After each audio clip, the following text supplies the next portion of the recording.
మనం మన జీవితంలో దాదాపు 3/4 సమయం పడక గదిలో గడుపుతాం. కానీ మీ దిండు, మంచం లేదా గదిని తాజాగా ఉంచే స్ప్రే మీ ఆరోగ్యాన్ని చెడగొట్టవచ్చు. దీని గురించి ఇవాళ మనం తెలుసుకుందాం. పాత దిండ్లు, ఇవి దుమ్ము, బూజు పేరుకుపోయే చోటు. ఇవి తుమ్ములు, ఆస్తమా, రోగనిరోధక శక్తి తగ్గడం, నిద్ర కుదరకపోవడం వంటి సమస్యలను తెస్తాయి. పాత పరుపులు 7 నుండి 10 సంవత్సరాల కంటే పాతవైతే అవి మన ఆరోగ్యానికి మద్దతు ఇవ్వవు. దుమ్ము కూడా పేరుకుంటుంది. దీనివల్ల వెన్నునొప్పి, కీళ్ళ నొప్పి, ఎలర్జీ, చెడు నిద్ర, శరీరం సరిగా ఉండకపోవడం వంటి కూడా వస్తుంటాయి.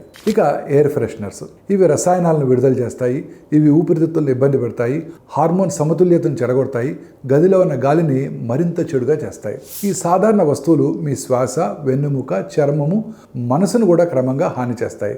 సో ఈ వస్తువులు పాతవైపోయినప్పుడు కొత్త దిండ్లు, సౌకర్యవంతమైన పరుపులు మరియు మంచము, మంచి గాలి ఆడే విధానము, మీ ఊపిరితిత్తులు, వెన్ను ఆరోగ్యం కూడా మెరుగవుతాయి.